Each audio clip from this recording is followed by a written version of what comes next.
டேய் சிஎஸ்கே, நீங்க இப்படி பண்ணுவீங்கன்னு தெரியும். அதுக்குன்னு மேட்சேவா இந்த அளவுக்கா? சத்தியமா நினைச்சு கூட பார்க்கல.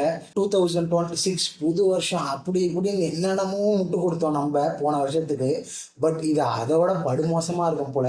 இந்த வீடியோவில் சிஎஸ்கே வர்சஸ் ஆர்ஆர் கேம்கான ஒரு போஸ்ட் மேட்ச் அனாலிசிஸ் அப்படி சொல்றத விட ஒரு சிஎஸ்கே ஃபேனோட கதல்னு சொல்லலாம். ஸோ இந்த வீடியோவை ஃபுல்லாக பாருங்க. அனாலிசிஸ் அப்படிலாம் எதுவும் இருக்காது. எனக்கு என்ன தோணுதோ அதை அப்படியே ஒரு ஃப்ளோவாக பேச போகிறேன். ஸோ இந்த வீடியோ பிடிச்சா மறக்காமல் நம்மளோட சேனலை சப்ஸ்கிரைப் பண்ணிக்கோங்க அண்ட் லைக் பண்ணிவிட்டு உங்களோட ஃப்ரெண்ட்ஸுக்கும் ஷேர் பண்ணுங்கள். மேட்ச் ஆரம்பிக்கிறதுக்கு முன்னாடியே சிஎஸ்கே பாதி தோத்துட்டாங்கன்னு சொல்லணும். எங்கன்னா இன்ஜுரிலேயே எதுக்குடா இந்த ப்ராக்டிஸ் மேட்ச் விளையாடுறீங்க? ப்ராக்டிஸ் மேட்ச்சில் விளையாடி தான் தோனி அவுட் ஆனார் அப்படின்னு சொன்னீங்க. இப்போ அடுத்து டெவால் பிரவிஸ்க்கும் ப்ராக்டிஸில் இன்ஜுரி ஆயிடுச்சுன்னு சொல்கிறீங்க. அப்படி எதுக்கு தான் இந்த ப்ராக்டிஸ் மேட்ச் விளையாடுறீங்கன்னே நமக்கு தெரிய மாட்டேங்குது. இங்கே பேட்டிங் ஆர்டரில் டெவால் பிரவிஸ் எவ்வளோ ஒரு இம்பார்ட்டண்டான பிளேயர் அப்படின்றது இன்னைக்கு தெரிஞ்சுது. ஸோ டாஸ் வின் பண்ண ஆர்ஆர் வழக்கம் போல சேஸ் பண்ணாங்க. நம்ம ஆல்ரெடி சொன்னோம் சேசிங் டீமுக்கு இங்கே அட்வான்டேஜ் இருக்குது அப்படின்ட்டு.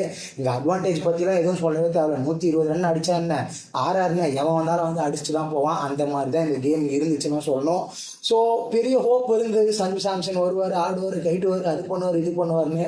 பட் அவரும் எதுவும் பண்ணல. ஃபர்ஸ்ட் கேம் அப்படின்னு சொல்லலாம். நான் ஆல்ரெடி சொன்ன மாதிரி இந்த மஞ்சள் சொக்காக்காக நிறைய முட்டு கொடுக்கலாம். மொதல் கேமு எல்லாம் யங் பிளேயர்ஸ் அப்படி இப்படின்னு சொல்லலாம். பட் ஒரு கிரிக்கெட்டாக பார்க்கும் போது இது ஃபர்ஸ்ட் கேம் தோக்கிறது பிரச்சனையே கிடையாது. கிரிக்கெட் அப்படின்றது வின் இருக்கா லாஸும் இருக்க தான் செய்யும். நம்மளே இவ்வளோ கதறோம். 18 வருஷம் கழிச்சு ஒருத்தவங்க கப்பு ஜெயிச்சிருக்கான். அப்போ அவங்க அந்த 17 வருஷத்துக்கு எவ்வளோ கதறி இருப்பாங்க. இங்கே என்ன பாயிண்ட்னா, நம்ம தோக்கிறது மேட்ரே கிடையாது. பட் எப்படி தோக்குறோம் அப்படின்றது தான் ரொம்ப ரொம்ப ஒரு இம்பார்ட்டண்டான ஃபேக்டர். இந்த கேம் டவுன் அண்ட் அவுட் 1% கூட சான்ஸ் இல்லை ஃப்ரம் பால் 1. ஆர்ஆர் பவுல் பண்ணும்போது 2 சைடும் ஸ்விங் ஆகுது, அது ஆகுது, இதாகுது. பிச்சு ஒரு வேளை நல்லா இருக்கும் பவுலிங்க்கு அப்படின்னு நினச்சோம். பட் ஆர்ஆர் பேட்டிங் வந்தோடனே தெரிஞ்சிச்சு பிச்செல்லாம் ஒன்றுமே கிடையாது. நம்ம பேட்டர்ஸ் ரொம்ப ரொம்ப மோசமாக விளையாடிருக்காங்கன்ட்டு. இந்த வைபவ் சூரியவன்ஷி உண்மையாலே உனக்கு 15 வயசு தான் ஆகுதா? 15 வயசுல நம்மளாம் என்ன பண்ணிட்டு இருந்தோம்னு யோசிக்க கூட முடியல. இவன் வரான், அசால்ட்டாக அடிக்கிறான். 14 பால்ல 50, அங்கேயே கேமை சீல் பண்ணிட்டான். அப்போ அதுக்கு முன்னாடி ஓப்பு இருந்தான்னு கேட்டிங்கன்னா அப்பவும் கிடையாது. லைட்டாக ஒரு 1% சான்ஸ் இருந்தது, அதையும் சூப்பராக முடிச்சு விட்டான். ஸோ வேற என்ன சொல்றது, பிளேயிங் 11 எல்லாமே ஒரு மாதிரி கச்சா இருந்தது. பிகாஸ் நம்ம நினைச்ச ஒரு 11 இல்லை. சிஎஸ்கேயும் 3 இம்பார்ட்டன்டான பிளேயர் இன்ஜுரியால அவுட் ஆனதே ஒரு செட் பேக்னு சொல்லணும்.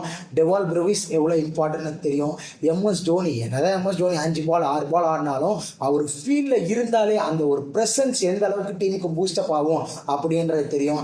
அதே மாதிரி டெசிக்னேட்டட் ஒரு டெத் பவுலர்னு வச்சிருந்தா நேதன் எலிஸ்.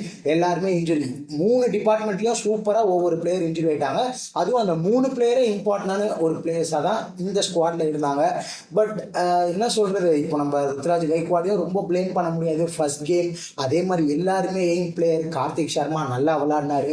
பட் ஒரு ஈஸியான கேட்ச்னு சொல்ல முடியாது. பட் அந்த கேட்ச் எல்லாம் இந்த மாதிரி லெவலில் எடுத்திருக்கணும். அதுவும் வைபவ் சூரியவன்ஷி கேட்ச் எல்லாம் நீங்க விட்டீங்கன்னா மேட்சை 10 ஓவர்லேயே முடிச்சு கொடுத்துருவாரு அப்படின்றதுக்கு ஒரு பிரைம் எக்ஸாம்பிள் இன்னைக்கு நடந்தது.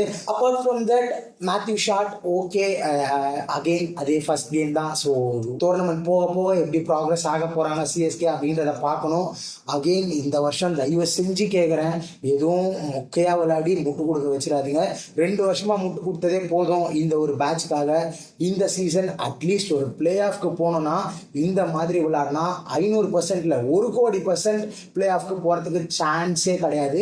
அண்ட் இன்னொரு இம்பார்ட்டண்டான விஷயம், ஓப்பனிங்கில் எனக்கு தெரிஞ்சு ருத்து அண்ட் சஞ்சு வரதுக்கு பதிலாக சஞ்சு அண்ட் ஆயுஷ் மாத்திரை வரது ஓரளவுக்கு டீசெண்டாக இருக்கும்னு நினைக்கிறேன். ஏன்னா இப்போ மிடில் ஆர்டரில் டெவால் பிரவிஸும் இல்லை.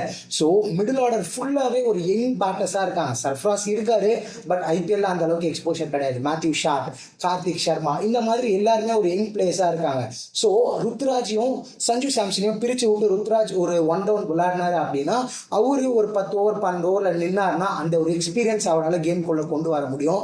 பட் இதெல்லாம் ஹைண்ட்சைட்டில் பேசலாம். மேட்ச் முடிஞ்சிருச்சு. இதோட அடுத்த கேமில் அவங்க என்னென்ன சேஞ்சஸ் பண்ண போகிறாங்க அப்படின்றத நம்ம வெயிட் பண்ணி தான் பார்க்கணும். அண்ட் உர்வில் பட்டேல் மாதிரியான பிளேயர்லாம் வெளியே உட்காந்துட்டு இருக்காங்க. முக்கியமாக சொல்ல மறந்துட்டேன், ரவீந்திர ஜடேஜா சூப்பரான ஒரு சம்பவம் பண்ணாரு. துரந்தர் ஏர் கட்டிங்கில் வந்தார், அதே மாதிரி முடிச்சு விட்டாரு. அதுவும் முடிச்சுட்டு ஒரு ஷூட்டிங் ஒன்று போட்டார் பாருங்க, பயங்கரமாக இருந்துச்சு. ஸோ அவ்வளோதான் வீடியோ. நீங்கள் என்ன நினைக்கிறீங்கன்றத கமெண்ட் செக்ஷனில் சொல்லுங்கள். அண்ட் இந்த மாதிரி இன்னும் நிறைய கதறல்ஸ் வேணும்னா மறக்காமல் நம்மளோட சேனலை சப்ஸ்கிரைபும் பண்ணி வச்சுக்கோங்க.